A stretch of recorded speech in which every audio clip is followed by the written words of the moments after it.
Hello दोस्तों, आज मैं एक ऐसी सच्ची कहानी से रूबरू कराऊंगा, बाबा साहेब की एक सच्ची कहानी जिसे सुनकर आप सोचने पर मजबूर हो जाएंगे कि एक व्यक्ति के अंदर इतना दिमाग कैसे हो सकता है, कोई महापुरुष इतना दृढ़ निश्चय वाला कैसे हो सकता है। मैं चाहूंगा आप इस वीडियो को पूरा देखिए, वो भी बिना स्किप किए हुए। जब बाबा साहेब पहली बार लंदन से बैरिस्टर बनकर भारत वापस लौटे, जब उन्होंने कोर्ट के अंदर कचहरी के अंदर कदम रखा तो कोर्ट के अंदर जितने भी वकील थे सबने बाबा साहब को देखकर पहचान लिया कि वो वही है जो महार जाति का व्यक्ति, और यह आज काला कोट पहनकर हमारी कचहरी के अंदर आ गया।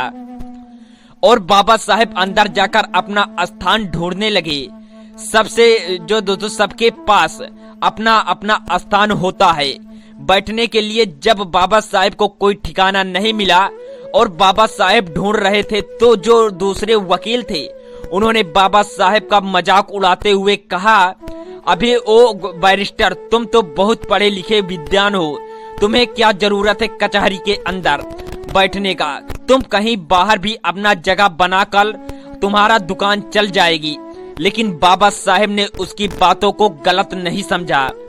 बाबा साहेब ने बात को बुरा नहीं माना और मुस्कुराते हुए बोला, तुमने ठीक कहा। और बाबा साहेब ने कचहरी के बाहर एक जगह जाकर अपना वहां साफ सफाई कर वहां बैठ गए। तब बाबा साहेब के पास छोटे मोटे केस आने शुरू हो रहे थे और रोजी रोटी चलने लगी थी।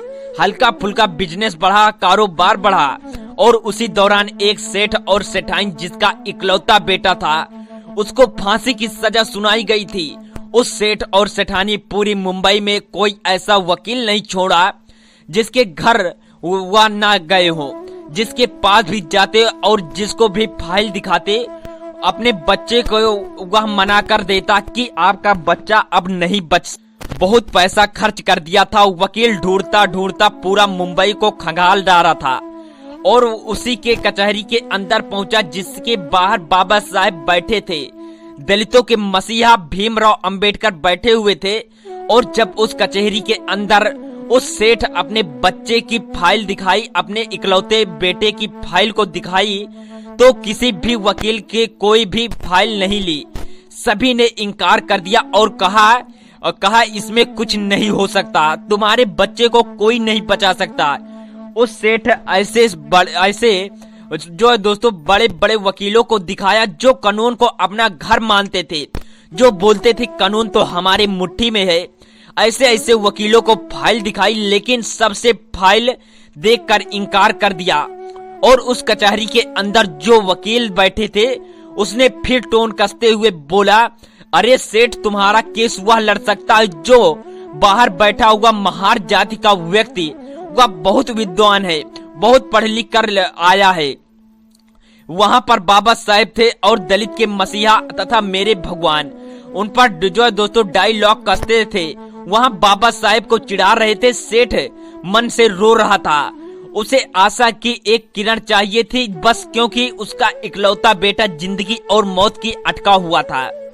और जब उस सेठ ने उस वकील की बात सुना तो सेठ उसकी बात मानकर वहीं बाबा साहेब के पास गया, बाबा साहेब के चरणों में गिर गया, कहा कि हे बैरिस्टर, हे बाबा साहेब, मेरे बच्चे को बचा लो। तो बाबा साहेब ने, सेठ ने कहा, उठो, मैं क्या कर सकता हूँ, मैं क्या मदद करूंगा। तुम्हारी यह फाइल तुमने कितने ही वकीलों को दिखाया होगा, तुम वहीं जाओ।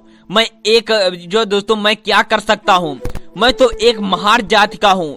तो सेठ ने कहा, आप बहुत बड़े वकीलों को दिखाया। और सेठ ने बाबा साहेब की शक्ल देखकर कहा नहीं, और अगर मेरे बच्चे को कोई बचा सकता है तो बैरिस्टर आप बचा सकते हैं मेरे बच्चे को, वरना पूरी दुनिया में कोई ऐसी ताकत नहीं जो मेरे बच्चे को बचा सकता है। अपना चेहरा जो दोस्तों मैं आपका चेहरा देखकर बता रहा हूँ बाबा साहेब, आप मेरी बात मान लीजिए। बैरिस्ट, मेरी बात मान लीजिए। मैं तो एक बाप हूँ, मैं इस पीड़ा को सहन कर लूंगा, लेकिन जो उसकी माँ है, जब उसे पता लगेगा उसका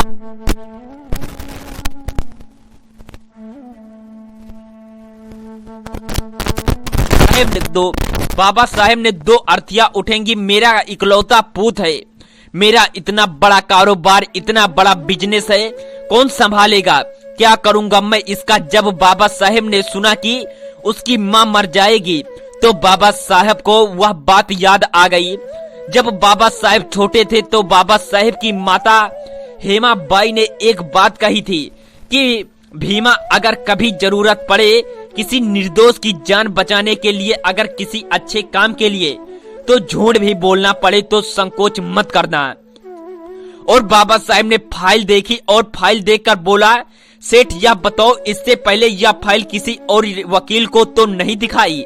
सेठ ने बोला, बैरिस्टर यह फाइल दिखाई नहीं, मैंने इस फाइल पर इतना पैसा खर्च किया कि किसी को आने वाली 3 पीढ़ियां कमा नहीं सकती जितना मैंने इस फाइल पर खर्च कर दिया।